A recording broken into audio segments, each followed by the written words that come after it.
Reka nongere kukwifuriza umunsi mwiza, reka nongere kukwifuriza igicamunsi cyiza wowe dukomeje kugenda tubana kuri uyu muyoboro mugari wa Rwanda Daily News TV. Birumvikana neza cyane nkuko bisanzwe rero twigarukiye ku kibuga cy'imirwano ku butaka bw'igihugu cya Repubulika ya Demokarasi ya Kongo, aho ibintu bikomeje kugenda bidogera, aho abantu bakomeje kugenda bapfa umunsi ku munsi, haba ku ruhande rw'inyeshyamba za M23 ndetse haba no ku ruhande rw'abasirikare ba FARDC. Abantu bakomeje gupfa, abasirikare bakuru bakomeje kugenda bapfa ku buryo bukomeye cyane. Ubu inkuru nje kukubwira aka kanya nuko uwitwa Colonel Nanga yamaze kugwa mu bitero bikomeye cyane FARDC yari irimo igaba hariya mu mujyi wa Goma. Nindagiza kukubwira kuri iyi nkuru ndaza kukujyana aho bita Uvira. Aho bita Uvira hari gupfira abasirikare.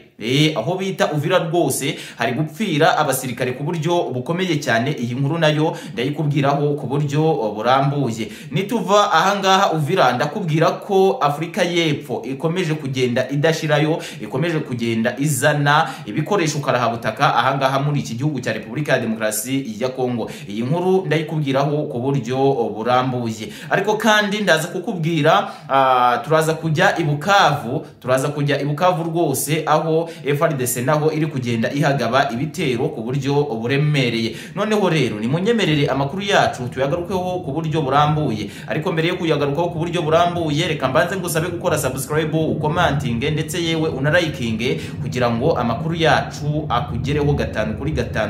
Jewe ubukomeje kugenda ugutegurira aya makuru, akaba ari nanjye ubukomeje kugenda uyakugezaho. Unyite Mr Kenzo, nguhereje ikaze. Duhere ahangaha mu mujyi wa Goma, aho abarwanyi ba FARDC bari kugaba ibitero karahabutaka babigaba ku nyeshyamba z'umutwe wa M23.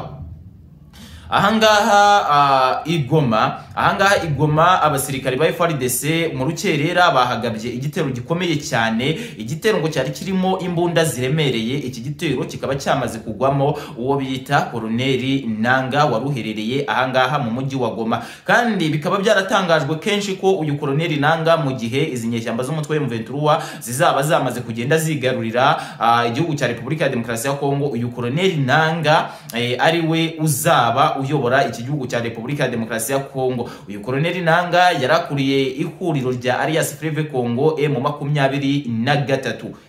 Uyu muyobozi rwose ubu ngubu nkubwire ngo yamaze kuba yagenda yitaba Imana. Ni mu gihe igisirikare cya FARDC kivuga ko kiri kwihorera bikomeye cyane.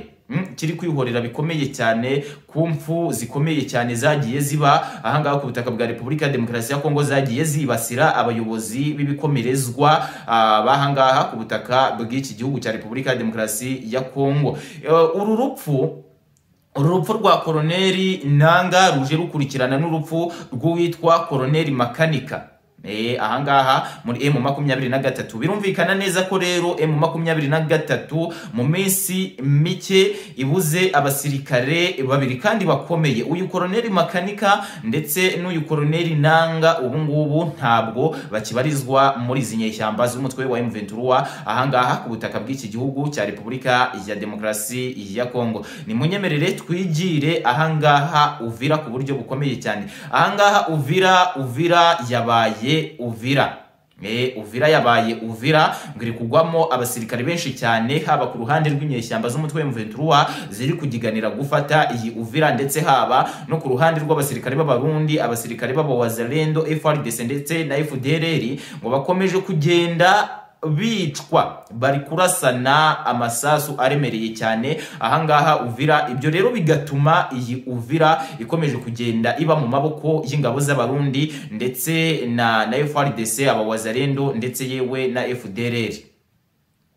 Wakwibaza ngo ikintu rero izi nyeshyamba z'umutwe wa M23 kiri gutuma ziyiganira iyi Uvira cyane ni yihe? Icyambere cyo izi nyeshyamba z'umutwe wa M23 zirashaka gukontorora imipaka yose.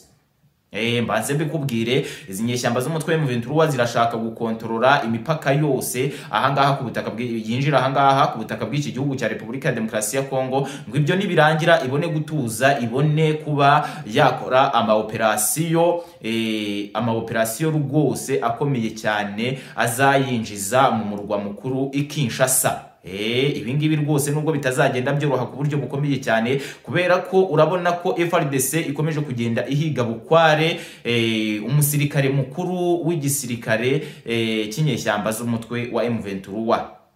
Abikomerezwa bikomeje kugenda rwose bibigwamo ahangaha ku butaka bw'iki gihugu cya Repubulika ya Demokarasi ya Kongo. Noneho rero ni munyemerere tugere i Bukavu.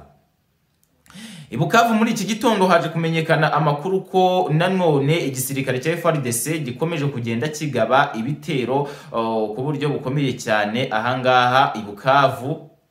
Bikavugwa ko iyi Bukavu igomba kwigarurirwa na FARDC ngo kubera ko FARDC ikomeje kugenda ihakana ko nta kintu na kimwe gishobora gutuma yicara igatuza ikumva ko abarwanyi ba M23 baguma muri iyi Bukavu ndetse na Goma. Muri urwo rwego rero igisirikare cya FARDC gikomeje kugenda gikazamo ibitero bikomeje gutuma abasirikare benshi cyane ndetse n'abaturage bakomeje kugenda baburira ubuzima muri ibi bitero FARDC ikomeje kugenda igaba ku nyeshyamba z'umutwe wa M23. Ni mu gihe umutwe wa M23 hirya no hino wakomeje kugenda ufatirwa ibihano bikomeye cyane, muri kugenda mubibona. Hari abasirikare bakomeye b'igihugu cy'u Rwanda bagiye bahabwa ibihano nk'uwo bita Liyetona James Kabarebe yahawe ibihano ashinzwa ko akomeje kugenda akorana bya hafi n'umutwe M23. Ariko ibi ngibi byatumye u Rwanda ruvuga ko ibi bihano bikomeje kugenda bifatirwa igihugu cy'u Rwanda bitatuma hari ikintu na kimwe gihinduka ahangaha ku butaka bw'iki gihugu cya Repubulika ya Demokarasi ya Kongo. Noneho rero ni munyemerere mwokagira Imana mwembabwire kuri iyi South Africa ngo ntabwo ishiramo ahangaha ku butaka bwa Repubulika ya Demokarasi ya Kongo. Ngo bita Cyril Ramaphosa akomeje gukora igishoboka cyose ngo akomeze kugenda azana intwaro nyinshi cyane ahangaha ku butaka bw'iki gihugu cya Repubulika ya Demokarasi ya Kongo, ngo kubera ukuntu Repubulika y'u Rwanda ikomeje kugenda isuzugura ibihugu byinshi cyane ndetse atari n'ibya hano muri Afurika, ndetse ikomeje kugenda basuzugura n'ibihugu by'i Burayi n'ibihugu by'ibikomerezwa. Turi kugenda tubona izi nyeshyamba za M23 zitita ku byagiye bitangazwa na Amerika, Ubufaransa, Uburusiya, ahubwo M23 igakomeza kugenda irwana ku buryo bukomeye cyane. Uburusiya ndetse na Leta Zunze Ubumwe za Amerika zasabye inyeshyamba za M23 kurekura umujyi wa Goma igitaraganya, ndetse ikanarekura ibindi bice byose yaba ifite ahangaha ku butaka bwa Repubulika ya Demokarasi ya Kongo. Ariko M23 yakomeje kugenda ivunira ibiti mu matwi, ivuga ko bidashobora gukunda mu gihe uwo bita Perezida Kisekedi Kirombo atarashyira intwaro hasi nawe ngo aganire n'izi nyeshyamba z'umutwe wa M23. Nahansoreje rero amakuru nari naguteguriye kuri iki gicamunsi, gusa nkubwire ngo kora subscribe, ukomantinge, urikinge niba ushaka kumenya ukuri kwa nyako kubikomeje kugenda bibera ahangaha ku butaka bw'iki gihugu cya Repubulika ya Demokarasi ya Kongo. Jewe mukomeje kugenda mubana kuri uyu muyoboro mugari wa Rwanda Daily News. Nitwa Mr Kenzo, ndabashimiye.